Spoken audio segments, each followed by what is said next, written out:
আসসালামু আলাইকুম বন্ধুরা, তোমরা সবাই কেমন আছো? আশা করছি যে যেখানে আছো ভালো আছো, সুস্থ আছো। প্রত্যেক দিনের মতো আবারও চলে আসলাম তোমাদের কাছে। এই যে সকালবেলায় উঠাই আগে বিছানাটা গোছাইতে আসছি। আগে বিছানাটা গোছাই নেই, তারপরে সব কাজকর্ম করব।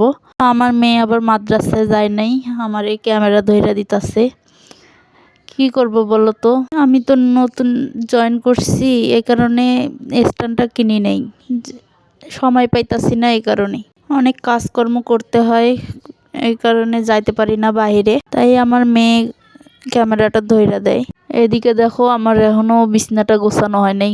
আমার অনেক সময় লাগে বিছনাটা গোছাইতে, কেন জানি বুঝি না।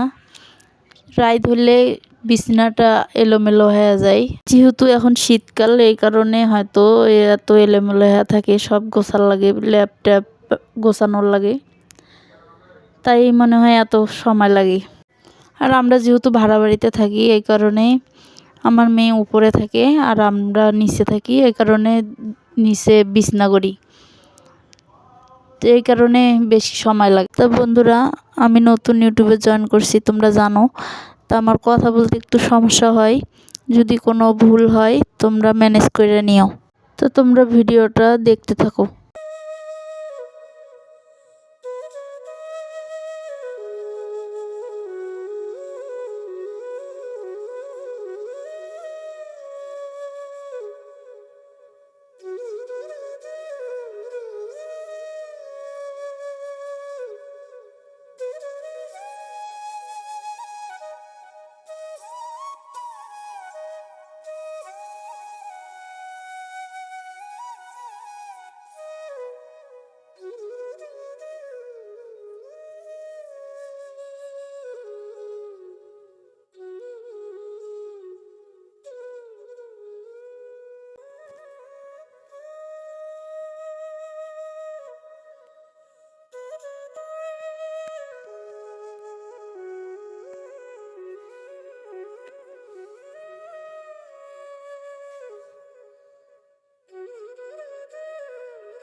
তো এই যে এখন চলে আসলাম।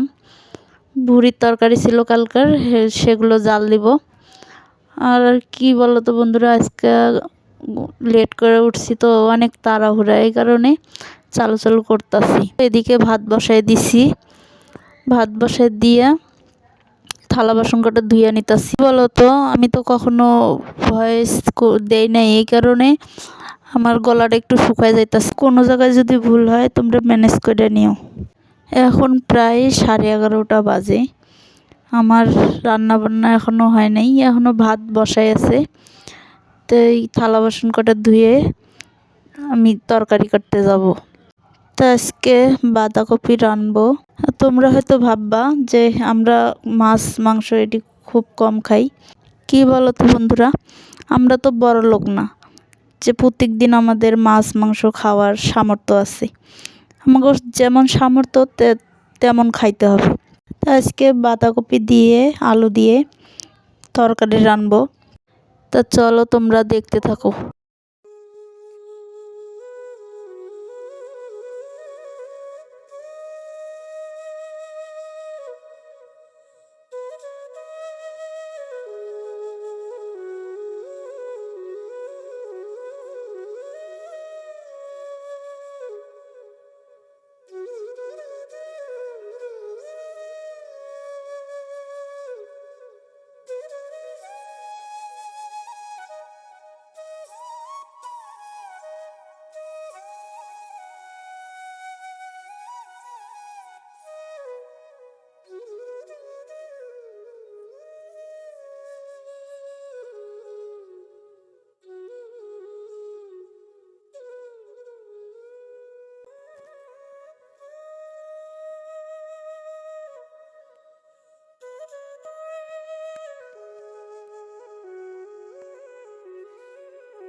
হ্যালো বন্ধুরা, এই যে চলে আসলাম ক্যামেরার সামনে। সকাল থেকে আসতে পারি নাই, অনেক কাজের চাপ, তাই যে রান্না বসা আমার চুলোয়।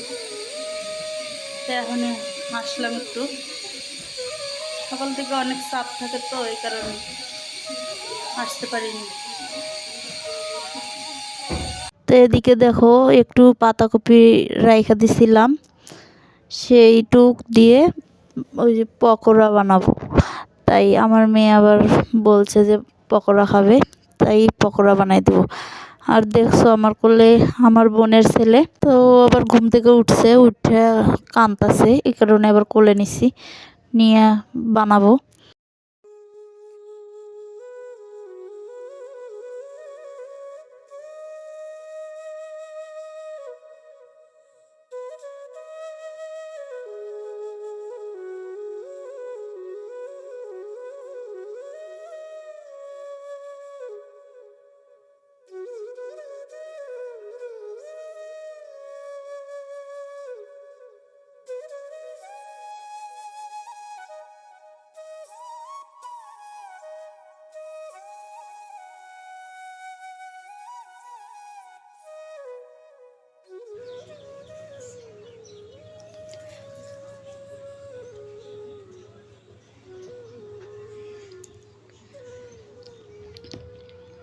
আম্মু কেমন হয়েছে পাকোড়া?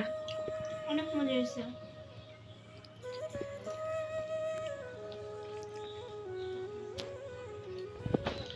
এমনি বলতাছ? তো ভিডিওটা এই পর্যন্তই বন্ধুরা, কেমন হয়েছে তোমরা কমেন্টে জানাইও। তো সবাইকে আল্লাহ হাফেজ।